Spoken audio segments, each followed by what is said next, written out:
Nous voilà arrivés maintenant au lac des Rives, aussi appelé lac des Aigues. C'est un lac temporaire pouvant aller jusqu'à une superficie de 15 hectares et une profondeur d'une quinzaine de mètres. Il apparaît irrégulièrement au nord du village des Rives, sur le plateau du Larzac. Ce lac ne sort pas des nappes phréatiques ou des grottes qui se rempliraient et déborderaient. Il est issu des eaux de ruissellement, conséquence de pluies abondantes qui ne peuvent s'infiltrer du fait de la géologie des lieux.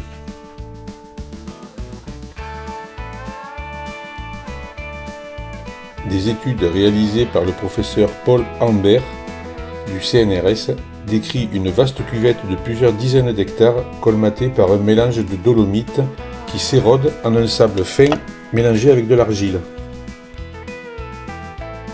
Cela forme le grézou qui contribue à l'étanchéification de cette dépression karstique. Il est essentiellement formé par des eaux de ruissellement.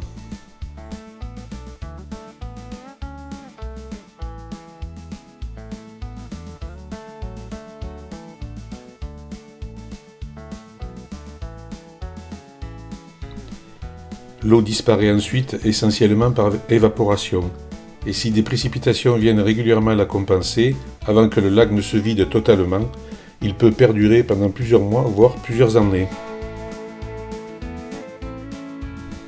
Historiquement, il est apparu en 1933 et il a duré pendant 3 ans.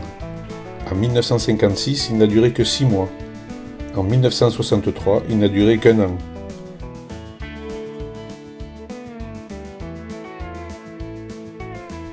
En 2023, son apparition n'a duré que 3 à 4 jours.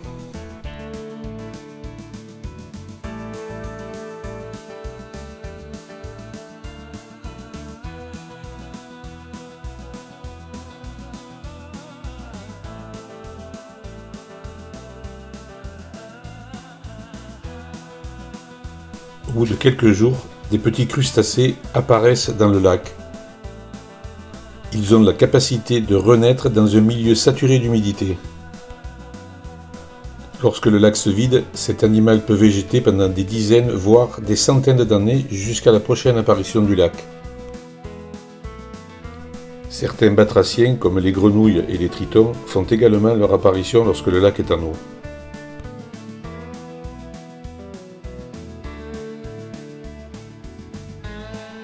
Nous voilà maintenant dans les gorges de la Vis,